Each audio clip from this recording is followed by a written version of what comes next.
I'm just a bill. Yes, I'm only a bill. And I'm sitting here on Capitol Hill. Well, it's a long, long journey to the capital city.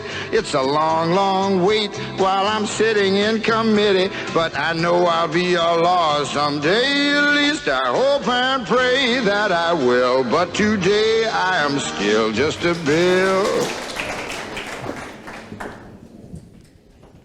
It's been a while since everyone's seen that. So from a climate perspective, our next speaker is someone that is probably the most important person you've never heard of. Adrian Deveny, like a handful of other congressional staffers, works in the legislative trenches. Use this. Is that better? Works in the legislative trenches every day. He's been doing that since 2011. And it's not always pretty. So senators get all the glory, but the staffers are the ones who are writing that bill, knocking heads together, making deals, and he's doing it for Senate Majority Leader Chuck Schumer. And most of those deals, arguably, never happen. They fall apart, the bills never, this cartoon actually is, we'll ask you if that's actually how it works. But there was an exception. Recently, the largest climate bill ever to pass the US Congress, ever to pass any legislature in the world actually, recently made it through the Senate, the House, and to Joe Biden's desk. And that is in large part thanks to Adrian Deveny. The $374 billion in spending in that bill will be going mostly to climate and energy spending. By 2030, independent modelers estimate that will reduce emissions 40% below 2005 levels. That is a remarkable achievement, and it is the largest investment in climate technology and spending in US history. And very well did not happen. Over the summer, the Build Back Better bill foundered in Congress, and then it hung in the balance in a divided Senate, and then died at the hands of Joe Manchin and several others, until it was revived at the last minute. And we'll hear a little bit about how that happened, passing the Senate 51-50 and then signed into law on August 16th. So let's welcome Adrian Deveny, Director of Energy and Environmental Policy for Senate Democratic Leader Schumer. And we can explain how that got over the finish line and maybe some inside gossip about what happened there.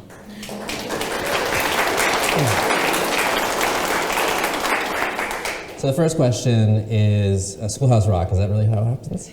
I was actually disappointed you didn't show the whole video. It's a long video. I intentionally didn't watch it before we got on stage so I could be reminded of what was in the video, and you cut it short.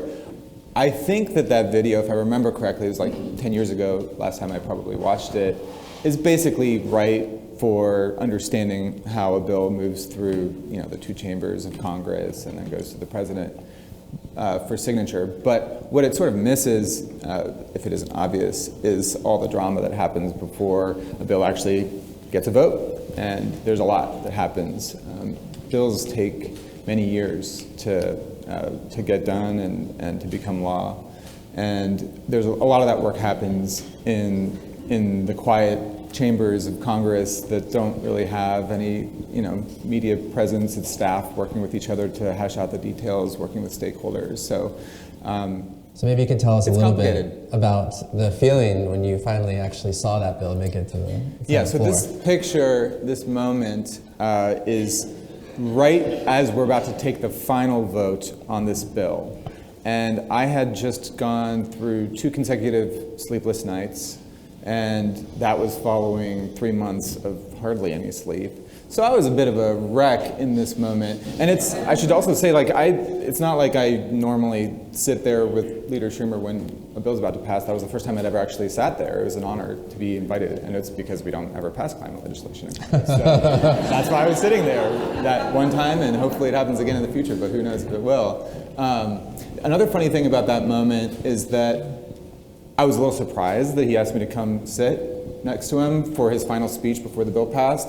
And so I was walking down to meet him in that chair, which is sort of the front of the chamber, and I tripped. And I fell literally into his lap. He was sitting when that happened. But he was also sleep deprived, and he was so anxious about that moment. I don't think he even noticed. He was like yelling at other people, like yelling at senators, "You can't go to the bathroom right now."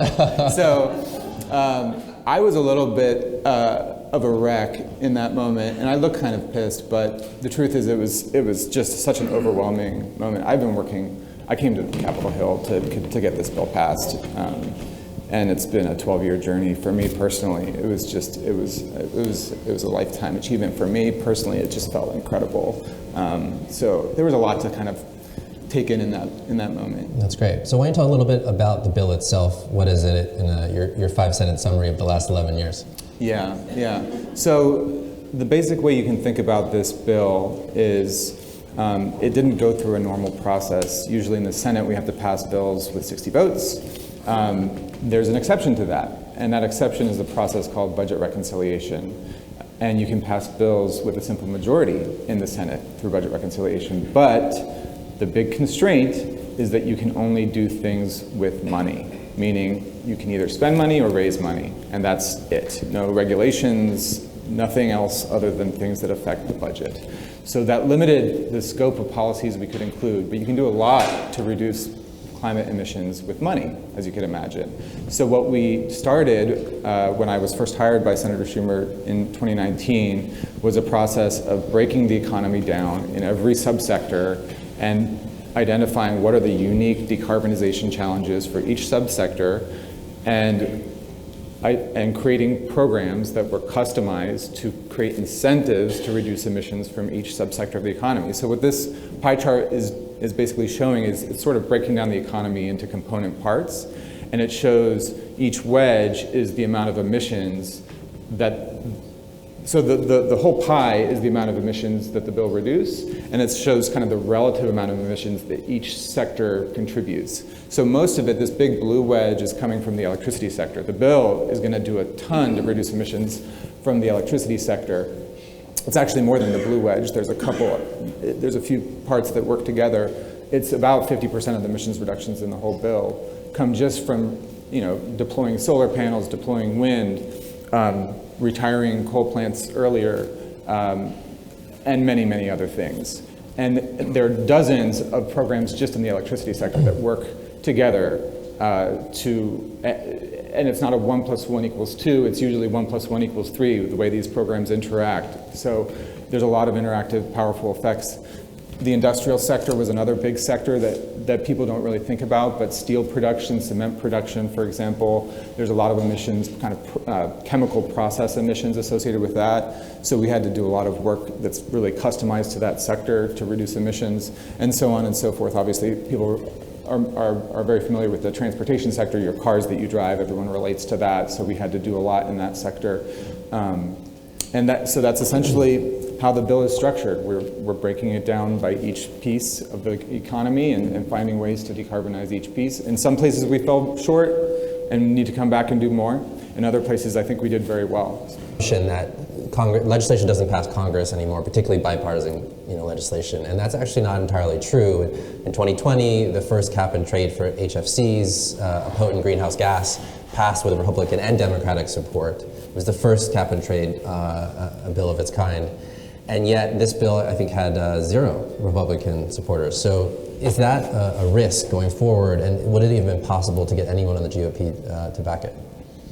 Yeah, so I don't want to paint Republicans with too broad a brush. There are some Republicans who have engaged on climate. There are a lot of Republicans in Congress who really don't buy into climate change even being real, which is a big problem for us to do anything. But even for the ones that do, our big challenge has always been ambition. So our North Star at the beginning of this legislative process was we need to solve for 2 things. We need to solve for maximizing emissions reduction, ambition, and getting the votes needed to pass this bill. Everything else was secondary in terms of our objectives. Those are the 2 core objectives. And the truth is that if we went a bipartisan path with Republicans, our ambition just would not have even come close to this, as evidenced by the infrastructure bill that we passed the year before. We tried actually to get as much climate policy as we could in that infrastructure bill, because infrastructure is what contributes to emissions. So there were a lot of opportunities. That bill, just as a relative comparison, 2% emissions reductions compared to 40%. That's the most we could get. And each climate provision in that was a tough fight. Republicans didn't want to give it to us. So it's a question of, do we meet the moment of what the science is telling us or not? And if that is our charge, we had to go a different path, and it just wasn't conducive to working with Republicans. So now that that's passed, what do you view as its signature achievement, and what do you see as its biggest weakness? Yeah, so the answer to both of those is the ambition. It's the biggest climate bill that's ever been passed in the United States history. That is a huge achievement, and I think we can and should be proud of that, because it's going to avoid completely catastrophic outcomes, but it's not enough. The president set out a goal to reduce emissions by 50% by 2030. And this bill would get us to 40%, which is good. That's a big improvement over what our trajectory was, but it still falls short. So we're going to have to keep coming back at this. There's a lot of things that got left on the cutting room floor, unfortunately, as a result of the negotiations. So we'll just need to keep, with each Congress trying to eke out more and more emissions reductions. Great. Well, thanks everyone. I really appreciate you being here, and thanks Adrian for doing this. Thanks.